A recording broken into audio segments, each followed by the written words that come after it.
अखियूं पंहिंजी अजीब लहरून सुबुह शाम अखियूं पंहिंजी अजीब लहरून सुबुह शाम अब्द अज़ल खां पियूं सजण जे साम अथन निंड हराम मिलण री महबूब जे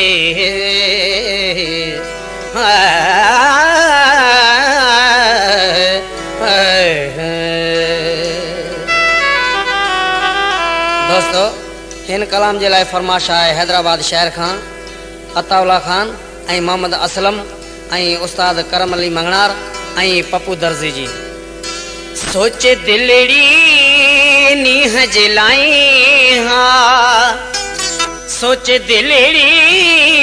नीह जलाई हाँ हिय न वजे पछताए हिय न वजे पछताए हाँ सोच दिलड़ी नीह जलाई हाँ सोच दिलड़ी नीह जलाई हाँ हिय न वजे पछताए हिय न वजे पछताए हाँ सोच दिलड़ी नीह जलाई हाँ सोच दिलड़ी नीह जलाई हाँ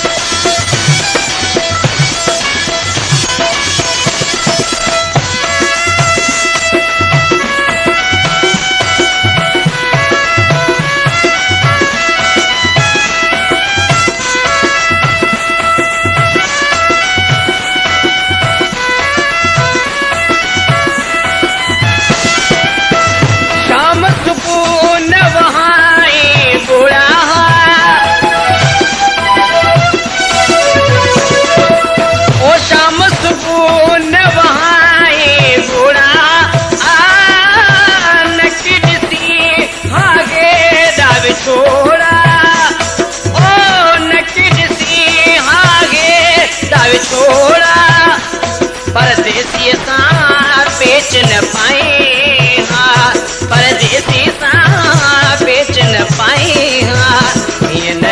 वजे पछताए हो हिय न वजे पछताए हो सोच दिलड़ी नीह जलाई हाँ सोच दिलड़ी नीह जलाई हाँ हिय न वजे पछताए हो हिय न वजे पछताए हाँ सोच दिलड़ी नीह जलाई हाँ सोच दिलड़ी नीह जलाई हाँ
पछताए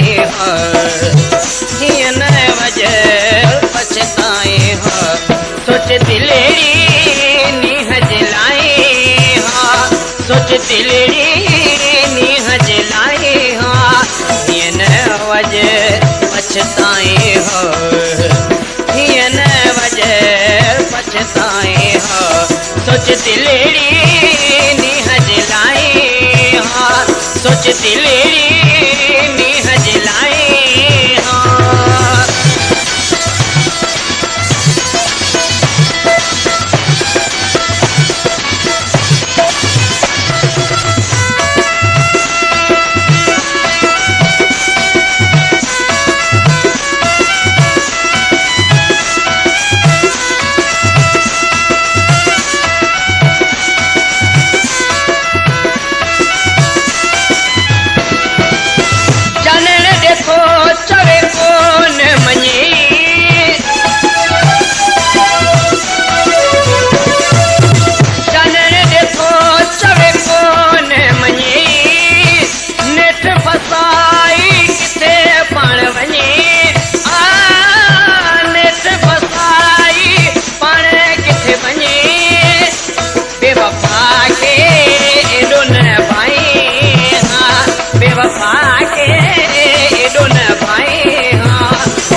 दिल